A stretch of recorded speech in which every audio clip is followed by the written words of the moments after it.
Сәлеметсіңдер ме, құрметті оқушылар? Бүгінгі сабағымыздың тақырыбы нәтиже сабақ. Мен не үйрендім? Бүгінгі сабақта сендер тірек сөздерді пайдаланып, мәтін құрастырасыңдар. Берілген хабарландыруға мұқият қараңдар. Не байқадыңдар? Мұндағы сөздердің орны ауысып кеткен. Ендеше сөздерді өз орнына қойып, хабарландыруды қайта құрастырып оқиықшы. Сен білесің бе? Қазақтың тұңғыш ұшқыш қызы кім? Ол туралы білгің келе ме? Онда кітапханаға кел.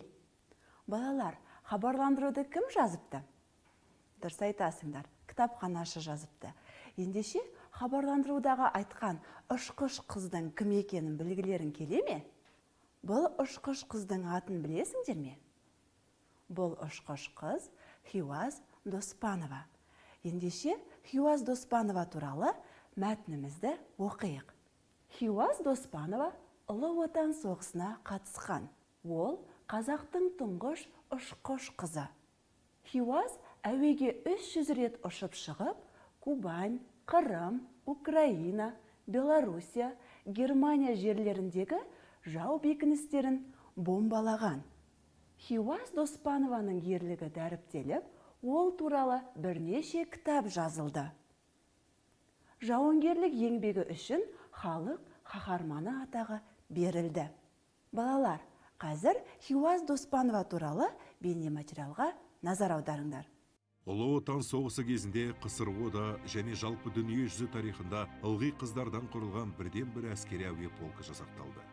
Оның толық атауы Қызыл Ту орденді Таман гвардиялық, 3-ші дәрежелі Суворов орденді түнгі бомбалаушы әуе полкі еді. Немістер қыздарды түнгі мыстандар деп атап кетті. Аты аңызға айналған ұшқыш қыздардың бірі Хиуаз Доспанова, Ұлы Отан соғысындағы жалғыз ұшқыш қазақ қызы, штурман атқыш. Хиуаз Доспанова 300 рет жаумен аспандағы шайқаста болған. Түнгі мыстандар, Кубань, Таман, Новороссийск, Қырым, Беларусь, Польша жерлерін азат етуге қатысқан. Қыздар тек Германияның өзінде 2000 рет әуеге көтеріліп, жаумен шайқасады.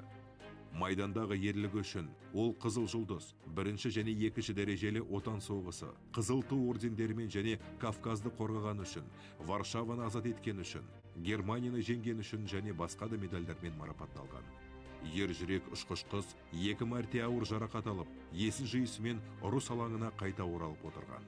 Жеңісті Берлин түбінде қарсы алды. 2004 жылдың 7 желтоқсанында Хиуаз Доспановаға Қазақстан президентінің жарлығымен халық қаһарманы атағы берілді және алтын жұлдыз ерекше белгісімен Отан ордені қоса тапсырылды. Бейнематериалдағы ақпарат сендерге пайдалы болды деп ойлаймын. Ендеше мәтіндегі халық қаһарманы сөзіне дыбыстық талдау жасайықшы. Халық 5 әріп 5 дыбыстан тұрады.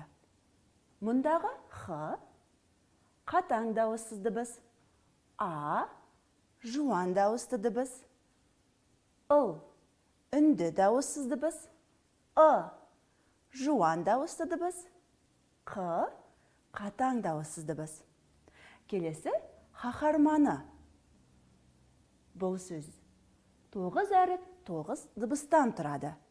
Мұндағы Қ қатаң дауыссыз дыбыс, А жуан дауысты дыбыс, Х қатаң дауыссыз дыбыс, А жуан дауысты дыбыс, Ыр үнді дауыссыз дыбыс, М үнді дауыссыз дыбыс, А жуан дауысты дыбыс, Н үнді дауыссыз дыбыс және Ы жуан дауысты дыбыс. Балалар, дыбыстық талдауды дұрыс жасай алдыңдар ма? Бәрекелді. Мұндағы Х және Х дыбыстарының айтылуын естеріңе сақтаңдар. Балалар, біздерге тірек сөздер берілген. Қане, тірек сөздерді бірге оқиық. Цирк, көшпелі, акробат, өнерпаз, шабандоз, сайқымазақ. Бұл тірек сөздерді қолданып, құрайтын мәтініміз не туралы болатынын болжап көріңдерші. Дұрыс айтасыңдар, мәтініміз цирк туралы болады. Ендеше цирк туралы мәтін құрастырыңдаршы. Мәтінді құрастыра алдыңдар ма? Ендеше өз жауаптарыңды салыстырып көріңдер. Цирк. Цирк сахналық өнердің бір түрі. Цирк ойын сауығы алуан түрлі нөмірден тұрады. Акробаттар, сайқымазақтар, атқа мінген шабандоздар және тағы да басқа өнерпаздар өнер көрсетеді. Ертеде көшпелі цирк ел-елді аралап, өз өнерімен елді тамсандырған. Балалар, сендердің мәтіндерің ұқсас болды ма? Енді осы мәтіннен тірек сөздерімізді табайық. Цирк, акробаттар, сайқымазақтар, шабандоздар, өнерпаздар, көшпелі. Барлық тірек сөздерді қолданып, мәтінді құрастырдық. Берілген сөйлемдерді топтастырыңдаршы. Бұл сөйлемдерді қандай ерекшеліктеріне қарай топтастырдыңдар? Дәлелдеп көріңдер. Бірінші топтағы сөйлемдерді оқиық. Шырағым, сыйлықты анаңа бер. Дана, сабағыңды оқыдың ба? Көп кешікпе, балам. Енді екінші топтағы сөйлемдерді оқиық. Оның ойынша, Арман өте мықты адам. Бұл тапсырманы орындамағансың ау сірә. Осының бәрін ол әрине жалғыз өзі істей алмайды. Балалар, қандай ерекшеліктерін байқадыңдар? Бірінші топтағы сөйлемдерде қаратпа сөздер бар. Екінші топтағы сөйлемдерде қыстырма сөздер бар екен. Біз осы бөлімде сендермен қаратпа және қыстырма сөздің не екенін білдік. Ендеше қаратпа сөз бен қыстырма сөздің айырмашылығы мен ұқсастығын тауып көріңдерші. Қаратпа сөз біреудің назарын аудару үшін қолданылады. Қыстырма сөз сөйлеушінің әр алуан көзқарасын білдіреді. Қаратпа сөз де, қыстырма сөз де сөйлемде үтір арқылы ажыратылады. Бәрекелді балалар, қаратпа сөз бен қыстырма сөзді есімізге түсірдік. Олай болса, келесі сөйлемдерге мұқият қараңдар. Көп нүктенің орнына қаратпа сөз немесе қыстырма сөздің тиістісін қойып, қайта құрастырыңдар.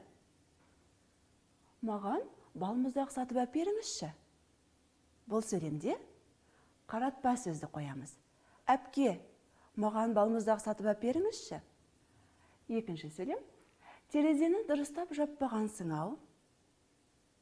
Бұл жерге қыстырма сөзді қояды екенбіз. Терезені дұрыстап жаппағансың ау сірә. Үшінші сөйлемде, я, ертегіні оқып болдым. Мұнда біз қаратпа сөзді қоямыз. Я, анашым, ертегіні оқып болдым. Соңғы сөйлемде, досыңа көмектесу керек шығар. Я, бұл сөйлемде қыстырма сөз болады. Мүмкін досыңа көмектесу керек шығар. Бәрекелді балалар.